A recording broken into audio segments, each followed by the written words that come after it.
Hi, Hi, Sam.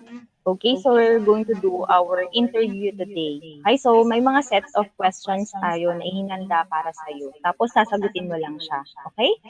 Okay po, ma'am. Okay, sige, simulan na natin. So, can you tell me first your age and current grade level?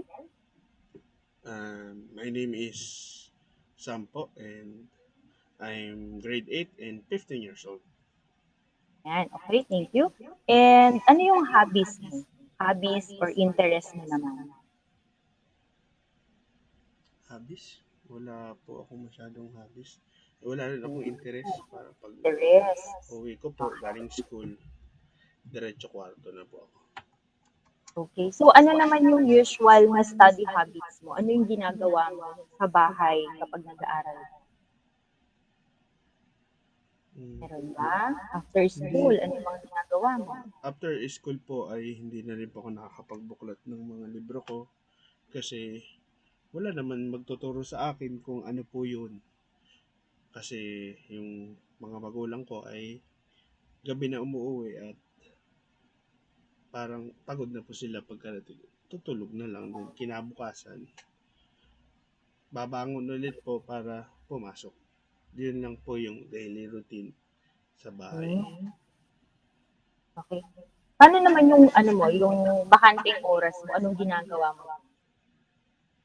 Pag may bakanteng oras po ako, natutulog lang po ako. Sleeping lang. So, hindi ka nag-aaral. Hindi ko po hilig eh. Oh, hindi din. Okay, sige, sige. Okay, next question na tayo. Okay, so what do you look forward in getting guidance for schoolwork at home? Siguro po yung sana po ay may kasama ako, nagtuturo sa akin ng mga babasahin galing school. Dahil ako po ay naniniwala na hindi lang po dapat sa school natatapos ang pag-aaral, dapat po hanggang bahay. Pero wala po akong maasahan. Ang parents ko po pagod na pagpasok, pagkarating, tapos tutulog, tapos gigising kinabukasan para magtrabaho.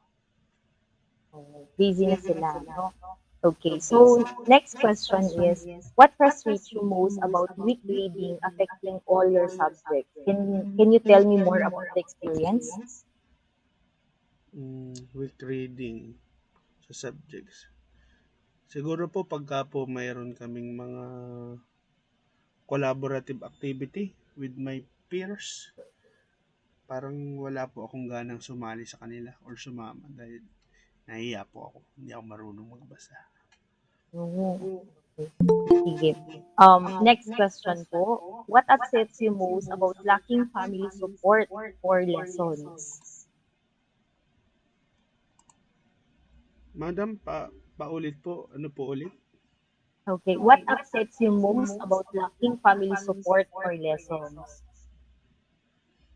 Mm, Di ba siguro po sabi mo, pagka sa bahay po, uuwi po ako, parang balisa lang, wala po ang kausap sa amin. Kasi uwian ko po 5. Yung mm, magulang ko po dadating 7.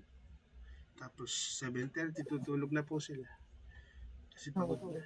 Tapos gigising po ulit kinabukasan, alis na maaga. Oh, wala na sila talagang time. Opo. Okay, so next question natin, Sam. So when reading feels difficult, which part are usually the hardest? Like understanding vocabulary ba? Yung finding the main idea ba? Or following the written instructions ba? And what do you think makes them challenging?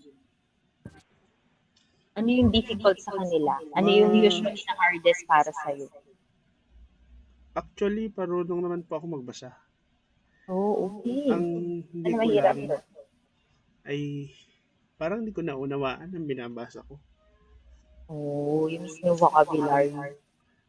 Babasahin ko, nabasa ko, pero pasok dito, labas dito. Para hindi nag-sink in dito. Ayan. So, ibig sabihin, yun yung understanding. Hirap ka sa understanding ng vocabulary.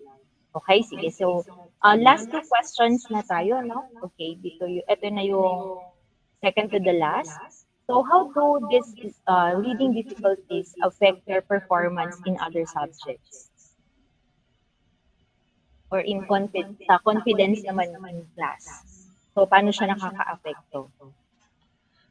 Ayun nga po, pagka may mga group work po kami, nahihiya akong sumama sa kagrupo ko. Hindi ako marunong magbasa. Saka hindi mo naiintindihan. Okay, okay. O, last question na to, Sam. O, since support at home is limited, what kind of help or programs or reading activities at school would make it easier for you to understand text and feel more confident? Mm, sa school po namin, pagka po may araw po, hindi ko pa lang po tanda, na maaga po nauwi kami. Pero may naiiwan po makakaklase namin para mag-attend po nung, ano ba yun? Aral program po. Para sa mga classmates na sana masali din po ako dun para matuto po ulit ako magbasa ng maayos. Ayun. So, sana pala makasali ka. Ano po?